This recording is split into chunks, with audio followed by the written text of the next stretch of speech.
السلام علیکم ناظرین۔ کہانی نادیہ کی ہے، جو ایک انتہائی شریف، پرہیزگار اور نیک خاتون تھی۔ نادیہ 5 وقت کی نماز پڑھتی، تلاوت کرتی اور اپنے شوہر اور بچوں کے ساتھ ایک خوشحال زندگی گزار رہی تھی۔ اس کا شوہر ساجد ایک نجی کمپنی میں ملازم تھا اور اکثر کام کے سلسلے میں اسے دیر ہو جاتی یا کبھی کبھار شہر سے باہر بھی جانا پڑتا تھا۔ نادیہ اپنے گھر اور خاندان کو بہت اچھے سے سنبھال رہی تھی، لیکن پھر اچانک ان کے گھر پر ایک نظر بد یا کسی آسیب کا سایہ پڑ گیا۔ مصیبت کا آغاز اس وقت ہوا جب ساجد ایک ہفتے کے لیے شہر سے باہر گیا۔ پہلی ہی رات جب نادیہ اپنے بچوں کو سلا کر اپنے کمرے میں آئی تو اسے پورے کمرے میں ایک عجیب سی سردی اور بھاری پن کا احساس ہوا۔ جیسے ہی وہ بستر پر لیٹی، اسے لگا کہ کمرے کی لائٹ ہلکی سی ٹمٹمائی اور پھر بند ہو گئی۔ نادیہ نے اٹھنے کی کوشش کی، لیکن وہ یہ دیکھ کر ششدرہ رہ گئی کہ اس کا جسم بالکل جکڑا ہوا تھا۔ اسے ایسا محسوس ہوا جیسے غائبانہ پوشیدہ رسیوں یا کسی مضبوط نظر نہ آنے والی طاقت نے اس کے دونوں ہاتھ اور پاؤں بستر کے ساتھ مضبوطی سے باندھ دیے ہیں۔ وہ ہلنے جلنے اور چیخنے کی ہر ممکن کوشش کر رہی تھی، لیکن اس کے منہ سے آواز نہیں نکل پا رہی تھی۔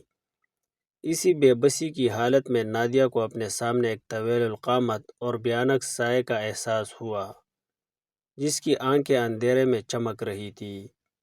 وہ ایک سرکش جن تھا جو نادیہ کی پاک دامنی اور خوبصورتی پر عاشق ہو چکا تھا۔ نادیہ کو باندھ کر اس کی مرضی اور طاقت کے خلاف وہ جن ہر رات اس کے ساتھ زبردستی جسمانی تعلق یعنی مباشرت قائم کرتا تھا۔ جب وہ جن چلا جاتا تو نادیہ کے ہاتھ پاؤں خود بخود آزاد ہو جاتے۔ وہ رات بھر روتی اور استغفار کرتی۔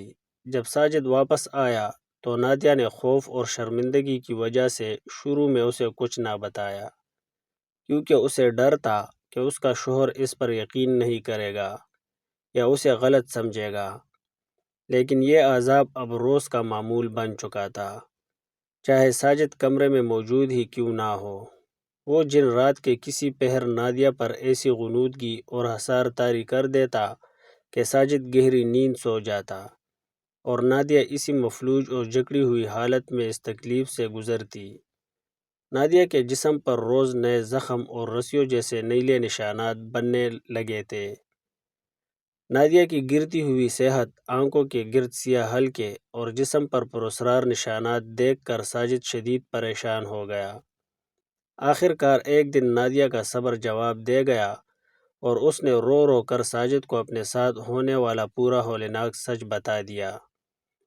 ساجد پہلے تو سن کر خوفزدہ ہوا، لیکن اپنی بیوی کی حالت دیکھ کر اس نے فوراً ایک مستند اور باعمل عالم دین سے رابطہ کیا جو شرعی علاج کرتے تھے۔ اگلی ہی شام عامل صاحب کو گھر بلایا گیا۔ انہوں نے نادیہ اور ساجد کو اپنے سامنے بٹھایا اور پورے گھر میں اونچی آواز میں سورہ بقرہ، سورہ جن اور آیت الکرسی کی تلاوت شروع کر دی۔ تلاوت کا شروع ہونا تھا کہ نادیہ کا جسم شدید کانپنے لگا اور وہ درد سے چلانے لگی۔ نادیہ کے منہ سے اس جن کی بھاری اور غسیلی آواز نکلی، اس عورت کو میں نے پسند کیا ہے، میں ہر رات اسے اپنی قید میں رکھتا ہوں اور یہ میری ہی رہے گی، تم میرا کچھ نہیں بگاڑ سکتے۔ عامل صاحب نے بلا خوف پڑھائی کا سلسلہ تیز کر دیا اور دم کیا ہوا پانی نادیہ کے چہرے پر مارا۔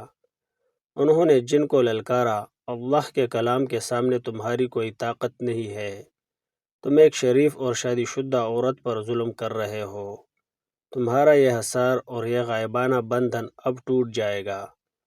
کئی گھنٹوں کی سخت تلاوت اور قرآنی آیات کے وار کے بعد وہ جن چیخ اٹھا اور اس کی طاقت ٹوٹنے لگی۔